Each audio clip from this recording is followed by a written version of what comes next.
¿Qué tal? Otra vez nos podemos juntar y tener este tiempo abriendo la palabra de Dios y viendo qué es lo que Dios tiene preparado para cada uno de nosotros. Quería saludar a todos los hermanos de la iglesia, a los hermanos de otras congregaciones también que nos están acompañando en este tiempo, a los amigos que quizás nos están viendo por primera vez, también a familiares que quizás estén con algunos de los hermanos de la iglesia, escuchando o viendo lo que ellos están viendo. Quiero saludar a mi prima María Eugenia, que sé que está por ahí, escuchando también esto que estamos diciendo. Así que les invitamos a todos a compartir este momento y a ver algo de lo que Dios nos quiere decir en esta oportunidad. Pensaba en la semana en la caída de la economía, en la caída de la seguridad, en la caída de la salud. Y nosotros como hijos de Dios, ante estas cosas recordamos enseguida las promesas de Dios. Como dice Pedro en su segunda carta, esas preciosas y grandísimas promesas. En la Biblia tenemos más de 3.000 promesas. Y yo me preguntaba, ¿cuántas conocemos nosotros? ¿Cuántas recordamos nosotros? De 3.000, ¿cuántas? Si bien es importante conocer las promesas que Dios tiene para nosotros, es importante, pensaba, conocer al que promete. Si no, las promesas de Dios terminan siendo y las terminamos tomando como frases motivacionales para nuestra vida. Pero cuando realmente vienen los conflictos, vienen los problemas, empezamos a dudar, empezamos a desesperarnos. ¿Por qué? Porque no confiamos en el que prometió. Porque no conocemos en el que prometió. Eh, Les doy un ejemplo muy argentino. En épocas de elecciones los políticos comienzan a prometer, a hacer promesas que suenan bien al oído.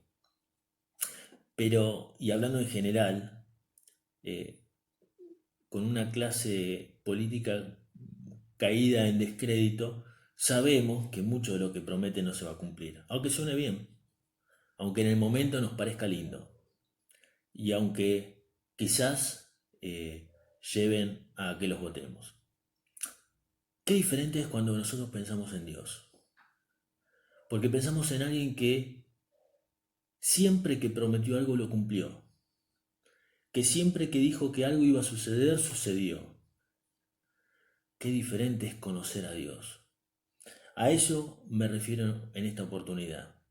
Y quiero llevarlos a un pasaje de la Biblia donde habla de esto, de unas personas que adoraban a un Dios sin conocerlo. Hechos capítulo 17. Y la pregunta era, ¿puede ser que el Dios más popular sea el más desconocido?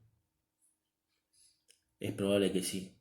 Vamos a leer ahí este relato, Hechos capítulo 17, a partir del versículo 16, donde Pablo se encuentra con un altar muy especial. Leemos, dice que mientras Pablo los esperaba en Atenas, su espíritu se enardecía viendo la ciudad entregada a la idolatría. Así que discutía en la sinagoga con los judíos y piadosos y en la plaza cada día con los que concurrían. Y algunos filósofos de los epicúreos y de los estoicos disputaban con él. Y unos decían, ¿qué querrá decir este palabrero? Y otros parecen que es predicador de nuevos dioses, porque les predicaba el evangelio de Jesús y de la resurrección. Y tomándole le trajeron al Areópago, diciendo, ¿podemos saber qué es esta nueva enseñanza de que hablas? Pues traes a nuestros oídos cosas extrañas. Queremos pues saber qué quiere decir esto, porque todos los atenienses y los extranjeros residentes allí en ninguna otra cosa se interesaban sino en decir o en oír algo nuevo. Entonces Pablo, puesto en pie en medio del Areópago, dijo, varones atenienses, en todo observo que sois muy religiosos. Pues pasando y mirando vuestros santuarios, hallé también un altar en el cual estaba la inscripción, al Dios no conocido, al que vosotros adoráis, pues sin conocerle es a quien yo os anuncio. El Dios que hizo el mundo y todas las cosas que en él hay, siendo Señor del cielo y de la tierra. No habita en templos hechos por manos humanas, ni es honrado por manos de hombres como si necesitase algo, pues Él es quien da a todos vida y aliento y todas las cosas. Y de una sangre ha hecho todo el linaje de los hombres, para que habiten sobre toda la faz de la tierra, y les ha prefijado el orden de los tiempos y los límites de su habitación, para que busquen a Dios, si en alguna manera palpando puedan hallarle, aunque ciertamente no está lejos de cada uno de nosotros, porque en Él vivimos y nos movemos y somos, como alguno de nuestros propios poetas también has dicho, pues linaje suyo somos. Siendo pues linaje de Dios, no debemos pensar que la divinidad sea semejante a oro, o plata, o piedra, escultura de arte y de imaginación de hombres. Pero Dios, habiendo pasado por alto los tiempos de esta ignorancia, ahora manda a todos los hombres en todo lugar que se arrepientan, por cuanto ha establecido un día en el cual juzgará al mundo con justicia, por aquel varón a quien designó, dando fe a todos con haberle levantado de los muertos. Pero cuando oyeron lo de la resurrección de los muertos, unos se burlaban y otros decían, ya te oiremos acerca de esto otra vez. Así Pablo salió de en medio de ellos. Más algunos creyeron, juntándose con él, entre los cuales estaba Dionisio, el Areopagita, una mujer llamada Dámaris y otros con ellos. Quiero ver tres cosas con ustedes. En primer lugar, el contexto, dónde se encontraba Pablo. En segundo lugar, el pretexto, cuál fue el punto de partida de Pablo. Y por último, el texto, qué es lo que Pablo dio a conocer a quienes estaban ahí. En primer lugar, el contexto. Atenas. Atenas era la cuna de la civilización y de la filosofía. Los romanos eran quienes habían conquistado todo, sin embargo, los griegos habían invadido todo el mundo con su manera de pensar. De hecho, la cultura occidental viene de ahí. El Areópago, ¿qué era este lugar? El Areópago era la colina, significa colina de Ares. Ares era el dios Marte. Era el lugar donde los filósofos se reunían para debatir, pero también era el lugar donde se emitían juicios, donde se juzgaban a las personas. Hay otros personajes que aparecen acá, los epicúreos y los estoicos. ¿Quiénes eran estos personajes?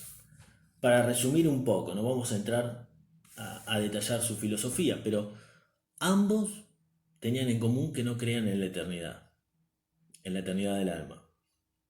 Los epicúreos, por ejemplo, ellos pensaban que la vida debía enfocarse únicamente al placer. Los estoicos pensaban que la vida debía enfocarse únicamente al razonamiento y al pensamiento. Curiosamente, estas corrientes siguen en nuestra sociedad hasta el día de hoy. Seguramente cuando nosotros leemos lo que le dijeron a Pablo, los que lo trataron de palabrero seguramente eran los epicúreos, los que querían escuchar más acerca de él seguramente eran los estoicos por la manera de pensar. Pero lo cierto es que estas son reacciones que hoy en día siguen tan vigentes y tan actuales como hace 2000 años atrás.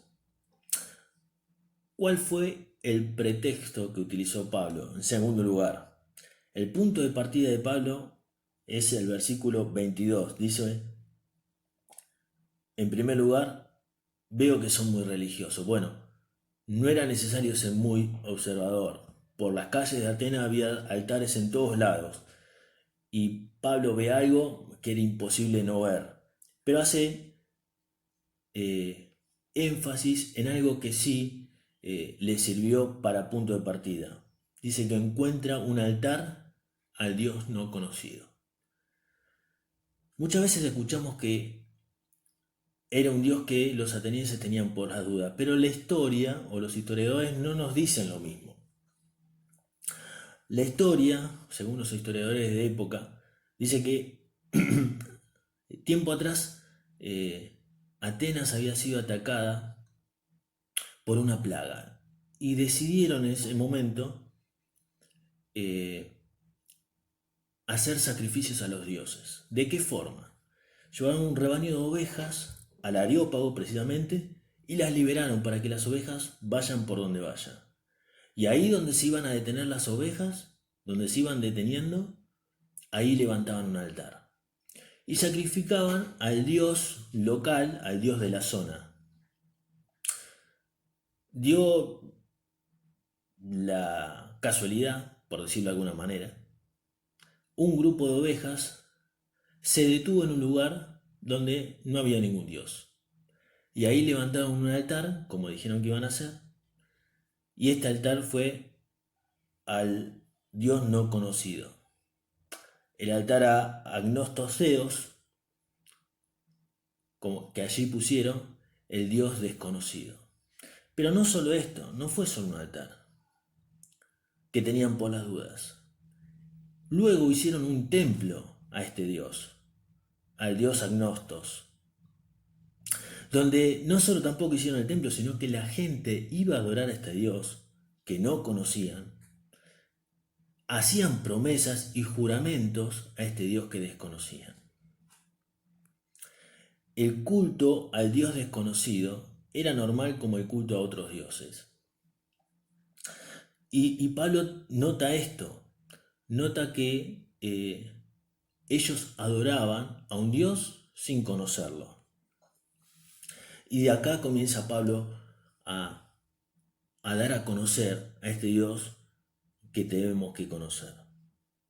Vamos al texto, lo que Pablo les da a conocer a aquellos atenienses. En primer lugar, parte de una premisa que tuvo el mismo Señor Jesús y que Pablo tenía muy clara. Dijo el Señor en Juan capítulo 17, esta es la vida eterna, que te conozcan a ti, el único Dios verdadero, y a Jesucristo a quien tú enviaste. Esta es la vida eterna. Pablo lo tenía muy claro. Y no solo Pablo. Es notorio que Pedro, en sus primeros dos discursos, apela también, aunque en diferente contexto y diferentes personas, pero también apela a la ignorancia de los que escuchaban. El haber desconocido quién era Jesús. En una de sus frases dice, ustedes prendieron y mataron al que era el autor de la vida.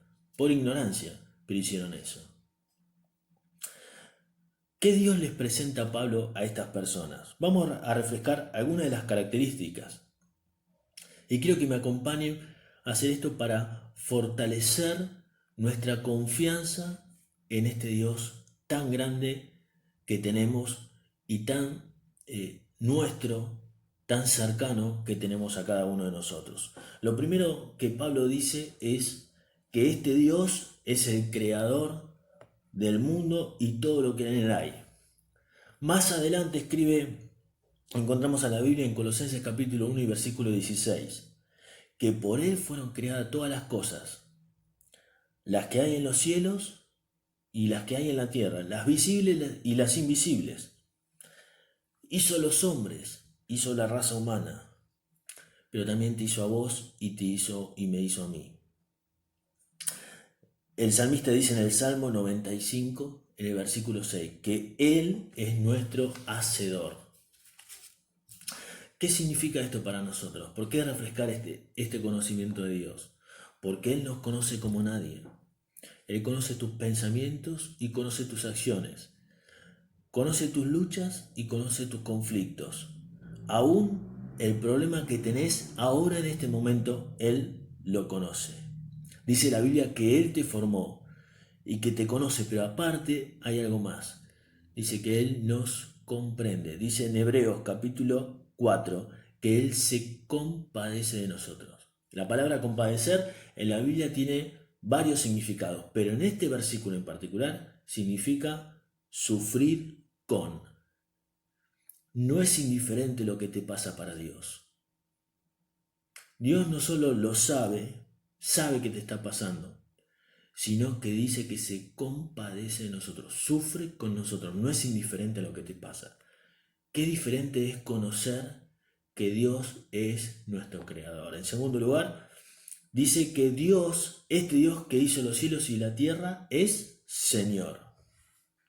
Es Señor de todo lo creado. Dice el segundo versículo, la segunda parte del versículo que leíamos en Colosenses capítulo 1, que todo fue creado por medio de Él y para Él, y todas las cosas en Él subsisten. ¿Qué significa que Dios sea el Señor para nosotros? Significa que Dios tiene el control de todas las cosas. Nada en absoluto se les escapa de las manos, se le escapa de las manos. Aquellos que hemos creído en Dios, podemos decir como Pablo, decía a los romanos en el capítulo 8 de su carta, y sabemos que a los que aman a Dios, todas las cosas les ayudan a bien. ¿Por qué? Porque tu vida y mi vida están en sus manos. Y el mismo Jesús dijo en Juan capítulo 10, yo les doy vida eterna y nadie las arrebatará de mi mano. ¿Por qué nadie puede arrebatarlos de la mano del Señor? Porque Él es justamente Señor. Es el mismo que le dijo a Isaías en el capítulo 41, no temas porque yo estoy contigo.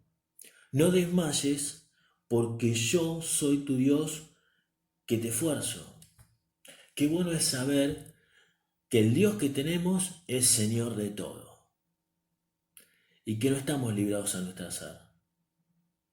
Estamos en sus poderosas manos, en las manos de aquel que es creador, pero también a la vez sustentador de todas las cosas. En tercer lugar, ¿qué más le dice Pablo a los atenienses? Le dice que Dios es un Dios omnipresente, un Dios que está en todo lugar. Le dice, no habita, o sea, que no tiene límite de su habitación en templos hechos de manos humanas.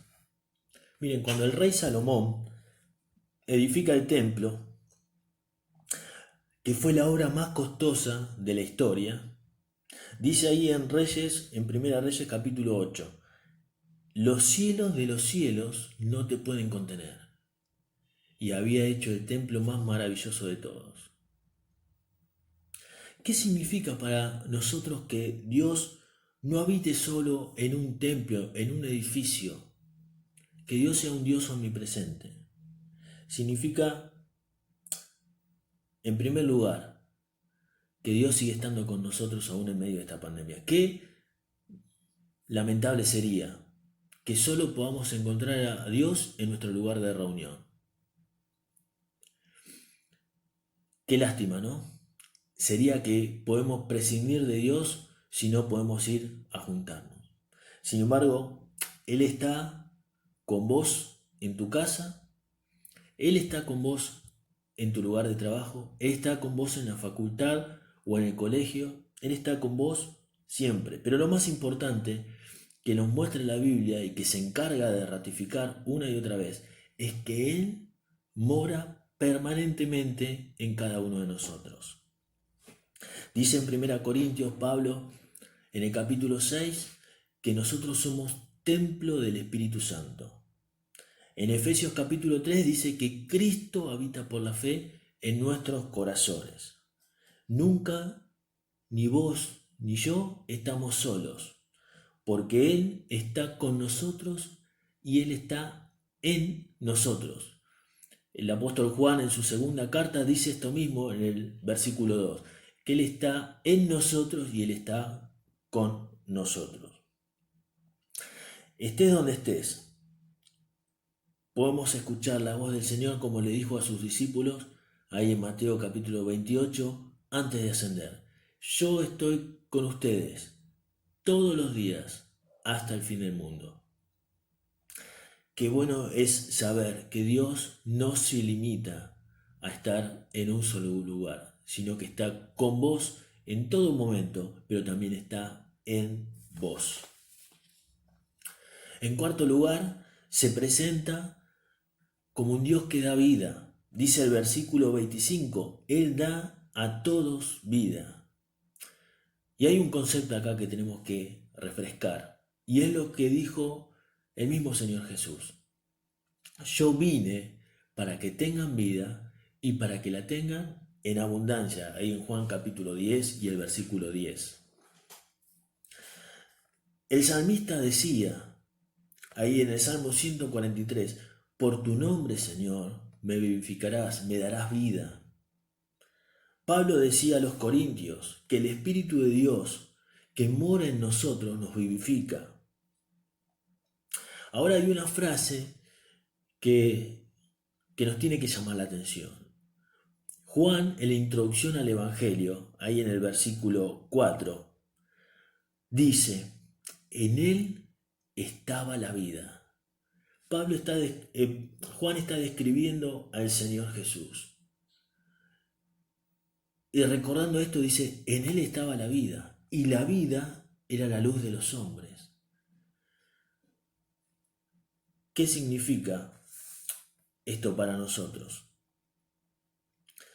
Que Dios tiene una vida plena para cada uno de nosotros. No solamente la salvación.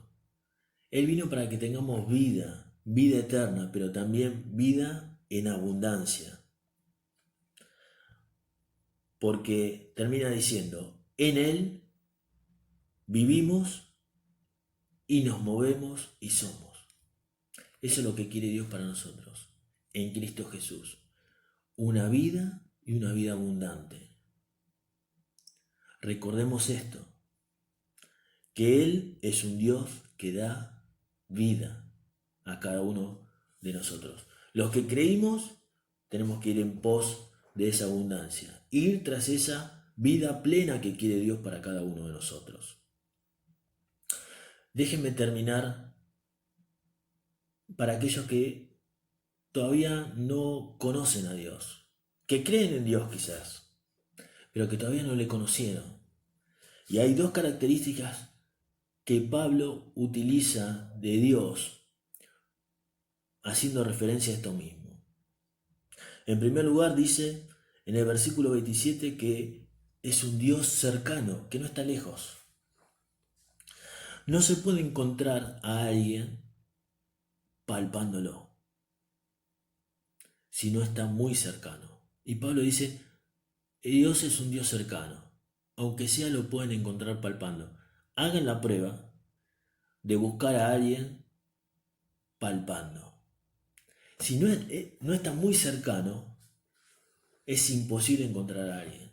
Y Pablo les está diciendo, Dios está tan cerca que lo pueden encontrar palpando.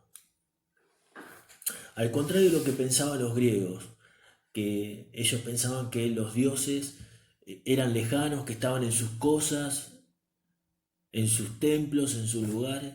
Al contrario de lo que ellos pensaban, Pablo le dice, este Dios que ustedes desconocen es totalmente diferente, está cercano a ustedes. Ahora, la Biblia nos dice que el hombre y la mujer están lejos de Dios. Por tres cosas. En primer lugar, dice que nos separamos de Dios por el pecado. En segundo lugar, nos dice que nos alejamos de Dios por nuestros propios caminos, porque cada uno agarró por su camino. Y en tercer lugar, dice que nos descarriamos o que nos extraviamos por incapacidad de regresar. Tan lejos nos separamos de Dios, cada cual en su camino, que la Biblia nos dice que estamos extraviados. Eso es imposible retomar el camino. Por eso, Dios es el que se acerca a nosotros. Y Dios se acercó a nosotros en la persona de Jesús. Dice la palabra de Dios que Él es el único mediador entre Dios y los hombres, en 1 Timoteo capítulo 2 y el versículo 5. Es el único mediador entre Dios y los hombres, Jesucristo hombre. Él se hizo hombre en la persona de Jesús y habitó entre nosotros, pero no solo eso, murió por cada uno de nosotros, cargando el pecado de todos nosotros, para que si creemos en Él, creemos en lo que Él hizo por nosotros, tengamos vida eterna. Este mismo Dios, termina diciendo Pablo, es un Dios que está vivo. Dice que se levantó de los muertos, versículo 31. Algo que todos los que estaban escuchando no creían acerca de los dioses y acerca de las personas. No creían en la resurrección, no creían en la eternidad. Pero dice la Biblia que este es un punto fundamental de nuestra fe, porque si Cristo no hubiese resucitado, todo lo que creemos nosotros carece de sentido. Y Pablo no podía dejar pasar esto que era tan fundamental en lo que nosotros creemos, que Jesús resucitó, que triunfó sobre la muerte y el que tenía el imperio de la muerte, que es el diablo. Por eso, hoy puede ofrecerte a vos, que todavía no conoces a Dios, vida eterna si te arrepentís de todo corazón. Termina el relato diciendo que algunos se burlaron de esto, otros les pareció interesante, en otro momento lo iban a escuchar, pero algunos creyeron. Para los que ya creímos, tomemos el desafío de conocer a Dios, de conocer más a Dios, y vamos a ver qué diferente tomamos sus promesas para cada uno de nosotros. Vamos a ver qué diferente representación tiene cada una de las palabras de Dios para cada uno de nosotros. Y cuando venga a nuestro corazón alguna promesa de Dios, vamos a entender que en Él todas las promesas son sí y son amén. Para vos que crees en Dios pero que no lo conoces, que no conociste a Jesús como Salvador. La vida eterna, dice la Biblia, es conocerle a Él, a Jesús, al que Dios envió por cada uno de nosotros. Esa es la vida eterna, conocerle a Él. Arrepentirte de tus pecados y creer en Él, en el único que puede salvarnos. No hay otro. Es el único nombre debajo del cielo que Dios dio a los hombres, que Dios dio a toda la raza humana, para que seamos salvos, para que todo aquel que en Él cree tenga vida eterna. Y esto puede ser para vos hoy, en este día, si con tus palabras le abrís tu corazón a Jesús. Que el Señor nos bendiga y que cumpla su propósito en cada una de nuestras vidas.